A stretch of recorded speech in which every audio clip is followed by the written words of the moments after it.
பழைய எம்ஜிஆர் படம் ஒண்ணு இருக்குதுங்க. குலேபகாவலின்ட்டு. அதுல டிஆர் ராஜகுமாரி மற்றும் 2, 3 ஹீரோயின்ஸ்லாம் நடிச்சிருப்பாங்க. தங்கவேலு நடிச்சிருப்பாரு.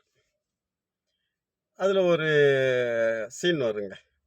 எப்படின்னு கேட்டீங்கன்னாக்க, டிஆர் ராஜகுமாரி, தங்கவேலு சேர்ந்து ஒரு வீட்ல இருப்பாங்க. அந்த வீட்ல ஒரு போர்டு வச்சிருப்பாங்க.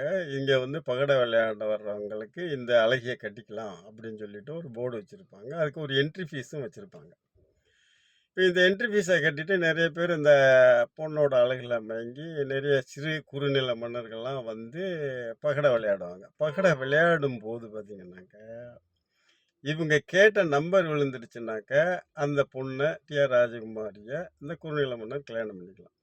அப்படி இல்லன்னா, அவரு என்ட்ரி ஃபீஸையும் இழந்து, அவருடைய சொத்து பத்து எல்லாத்தையுமே இவங்களுக்கு எழுதி வச்சுட்டு, அங்க ஒரு அடிமையா வேலை செய்யணும். இதுதான் இந்த கேமோட ரூல்ஸ். இந்த விளையாட்டோட ரூல்ஸ்.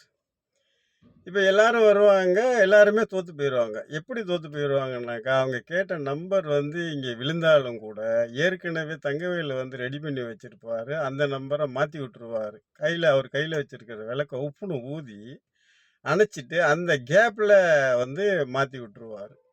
இந்த மாரியான ஃப்ராடுத்தனம் பண்ணிட்டு இருப்பாங்க. இப்படி எல்லா சிறு குறு நில மன்னர்கள் எல்லாத்தையும் அடிமையாக்கி, தோட்ட வேலைக்கும், சோறாக்குறதுக்கும், குழம்பு வைக்கிறதுக்கும், இல்ல காய்கறி வெட்டுறதுக்கும், எல்லா வேலைக்கும் வச்சிருப்பாங்க. அடிமையா வச்சிருப்பாங்க. இந்த நேரத்தில எம்ஜிஆர் அங்க வருவாரு. எம்ஜிஆர் வந்து ஒரு வயசான கெட்டப்ல வந்து, நானும் பகடை விளையாடணும். அப்ப இவங்க தங்கவேலு, "என்ன நீ வயசான ஆளு, நீ எதுன்னய்யா விளையாண்டு இந்த பொண்ண கல்யாணம் பண்ணிக்க போற?" "ஏங்க நான் கல்யாணம் பண்ணிக்க கூடாதா?" "நான் கல்யாணம் பண்ணிக்குவேன்." என்ட்ரி ஃபீஸ் கொண்டாந்துருக்கியான்னா, என்ட்ரி ஃபீஸ் கொண்டாந்துருக்கேன்னு சொல்லிட்டு ஒரு பைய எடுத்து குடுப்பாரு. என்ட்ரி ஃபீஸ் போட்டாச்சு. கேம் ஆரம்பிக்கும். கேம் ஆரம்பிக்கும்போது இவங்க விளையாடுவாங்க. எம்ஜிஆர் ஒரு நம்பர் கேட்பாரு. டிஆர் ராஜகுமாரி அம்மா உருட்டுவாங்க. அப்ப அந்த நம்பரு விழுந்துறக்கூடாதுன்னு வழக்கம் போல தங்கவேலு உப்புன்னு ஊதுறதுக்கு ட்ரை பண்ணுவாரு. எம்ஜிஆர் கையங்கிழம்ப கப்புன்னு பிடிச்சிருவாரு.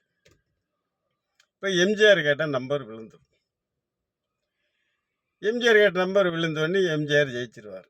ஸோ இப்படித்தான் ஃப்ராடுத்தனம் பண்ணி நீங்க எல்லாரையும் அடிமையாக்கி வச்சிருக்கீங்களா? அப்படின்னு சொல்லிட்டு அந்த இடத்துல கேட்பாரு. அதே மாரி தான் நம்ம தேர்தல் ஆணையம் 5 மணிக்கு மேல உப்புன்னு ஊதுனோனே 1,00,000 ஓட்டு கூடி போயிருது. உப்புன்னு ஊதுனா 50,000 ஓட்டு கூடி போயிருது.